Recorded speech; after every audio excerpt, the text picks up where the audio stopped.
ಆತ್ಮೀಯ H 16 news ಅರ್ಥಾತ್ ಹೇ ಸೀತಾರಾಮಗೆ ಸ್ವಾಗತ. ನಾನು ನಿಮ್ಮ YMI ಅಥವಾ ಮಲ್ಲಪ್ಪ ಜೋತಾವರ್. ಆದ್ಮೇಲೆ ನಿನ್ನೆ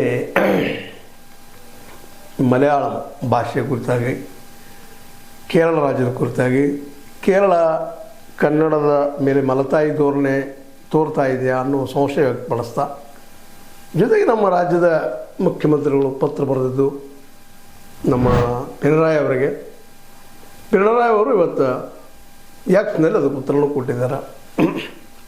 ನೆರೆ ಹೊರೆ ಅಂದರೆ ಹೇಗಿರಬೇಕು ಅನ್ನೋದು ಇದೊಂದು ಸಾಕ್ಷಿ ಅಂತ ನಾನು ಹೇಳಬೇಕಾಗ್ಯದ. ಯಾಕಂದ್ರೆ ಒಂದು ಪತ್ರಕ್ಕೆ ಸ್ಪಂದನೆ ನೀಡುವಂಥದ್ದು ಇಲ್ಲ, ಅದಕ್ಕಾಗಿ ಮತ್ತೊಂದೇನೋ ವಾದ ಮಾಡೋದು, ಮತ್ತೇನೋ ಮಾಡೋದು ಇಲ್ಲಿಲ್ಲ ಅನ್ನೋದನ್ನು ಗಮನಿಸ್ಬೇಕು. ಯಾಕಂದ್ರೆ ನೋಡ್ರಿ, ಇದು ಭಾಷಾವಾರ ಪ್ರಾಂತರಚನೆ ಅಂದ್ರೆ ಮಲಯಾಳಂ ಏನು ಬೇರೆ ದೇಶದ್ದಲ್ಲ, ಕನ್ನಡ ಬೇರೆ ದೇಶದ್ದಲ್ಲ, ತಮಿಳು ಬೇರೆ ದೇಶದ್ದಲ್ಲ.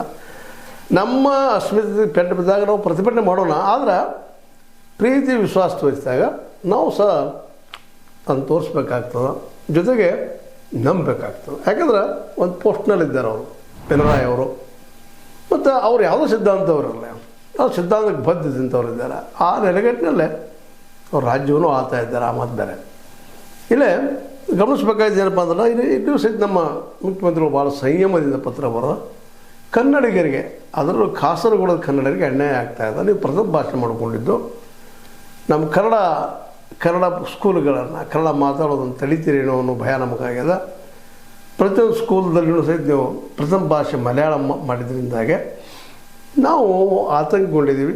ನಮ್ಮ ಕನ್ನಡ ಉಳಿಬೇಕು, ಕನ್ನಡ ಭಾಷೆನೂ ಉಳಿಬೇಕು. ಯಾಕಂದರೆ ಕನ್ನಡಿಗರಲ್ಲಿದ್ದಾರೆ 7 ಲಕ್ಷಕ್ಕೂ ಹೆಚ್ಚು